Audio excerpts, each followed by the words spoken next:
চলো একবার দেখে নিচ্ছি সে কি সত্যি তোমাকে ভালোবাসে নাকি শুধুই তোমার সাথে টাইম পাস করছে। লেটস সি তোমার মানুষটি যাকে তুমি ভালোবাসো সেও কি সত্যি বাবু তোমাকেই ভালোবাসে নাকি তোমার সাথে টাইম পাস করছে। হুইল অফ ফরচুন এই মানুষটির সাথে অনেকেই তোমরা অনেক দিন ধরে রিলেশনশিপে আছো বা অনেকেই মনের মধ্যে মানে ভেতরে ভেতরে প্রচুর ইচ্ছা আছে এর সাথে সংসার করার, ঘর সংসার করার।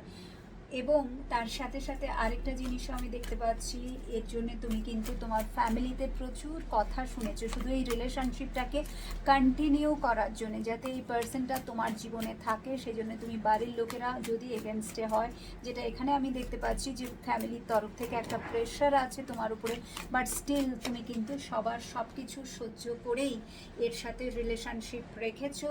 এবং king of cups finally, so yes yes yes, তোমার মানুষটিও কিন্তু same energy and yes four of wands.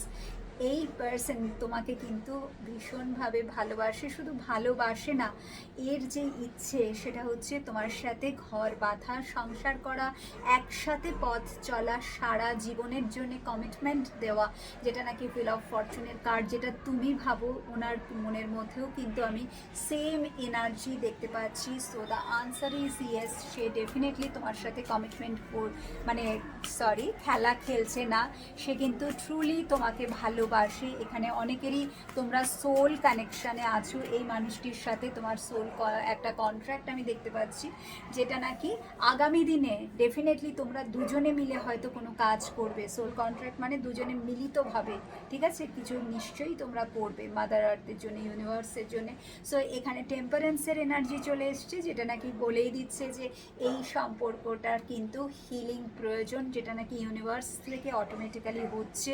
এবং আগামী দিনে কিন্তু রিউনিয়ন মাস্ট, এবং রিউনিয়ন, এই যে তুমি এত কষ্ট সহ্য করছো শুধুমাত্র যাতে সম্পর্কটা থাকে, সব কিছু যে সহ্য করছো এর আউটকাম কিন্তু দারুণ, ঠিক আছে, যেটা তুমি চাইছো, যেটা তুমি ম্যানিফেস্ট করছো, এবং তোমার মানুষটিও সেটা কিন্তু একদিন হতেই হবে, বিকজ ভালোবাসাটা কিন্তু সত্যি, এটা কিন্তু মানতেই হবে।